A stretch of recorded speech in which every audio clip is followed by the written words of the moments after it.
Hello दोस्तों, welcome to judicial guidance platform. आइए समझते हैं article 22 protection against arrest and detention in certain cases. तो ये दो पार्ट में डिवाइडेड। पहला पार्ट बोलता है कि अगर आपने डिटेन किया है, ऑर्डिनरी लॉ में किसी पर्सन ने कोई ऑफेंस कमिट किया है, इसलिए आपने उसको अरेस्ट कर लिया। सेकंड पार्ट बोलता है कि in case of preventive detention law, जब हम पर्सन को अरेस्ट करते हैं सस्पिशन ग्राउंड पे अंडर प्रिवेंटिव डिटेंशन। तो पहला पार्ट जो आर्टिकल 22 है, ये गारंटी करता है 4 राइट्स। पहले तो आप उसको इन्फॉर्म करेंगे कि क्यों आपने अरेस्ट किया है। दूसरा, आप उसको बोलेंगे कि लीगल प्रैक्टिशनर ले सकते हैं आप अपने आप को डिफेंड करने के लिए। तीसरा बोलेगा कि आप जुडिशियल मजिस्ट्रेट के पास प्रोड्यूस किए जाएंगे विदिन 24 आवर्स में। और फोर्थ बोलता है कि राइट है उसके पास आफ्टर 24 आवर्स रिलीज करने के लिए, अनलेस मजिस्ट्रेट फर्दर डिटेंशन के लिए ना बोले। ये जो सेफगार्ड्स हैं, ये सिर्फ अवेलेबल होंगे उस पर्सन को, ये अवेलेबल नहीं होंगे किसी भी एलियन को, कोई पर्सन अरेस्टेड है और डिटेंड है अगर प्रिवेंटिव डिटेंशन लॉ में।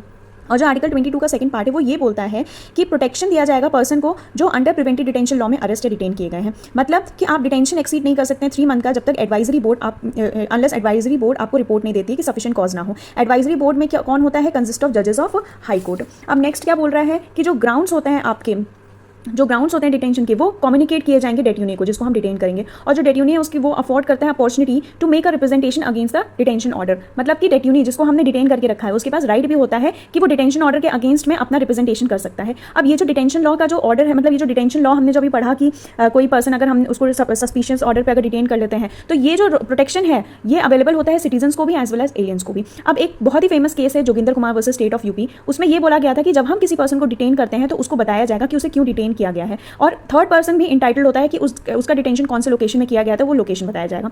आर्टिकल 22 क्लॉज 2 जो है वो जुडिशियल कस्टडी के केसेस में अप्लाई नहीं करता है। ये किस केस में बोला गया था? Sadhvi Pragya Singh Thakur versus state of Maharashtra के केस में बोला गया था कि आर्टिकल 22 क्लॉज 2 अवेलेबल होगा only against detention by police and not apply once a person is in judicial custody. अब अगर हम पर्सन को डिटेन करें जुडिशियल कस्टडी में तो वो परमिसिबल होता है, ठीक है। और यही सेम सिमिलर व्यू हमने कोर्ट ने मतलब अप्लाई किया था union of India versus Dimple happy Dhakar 2019 के केस में। Thank you so much.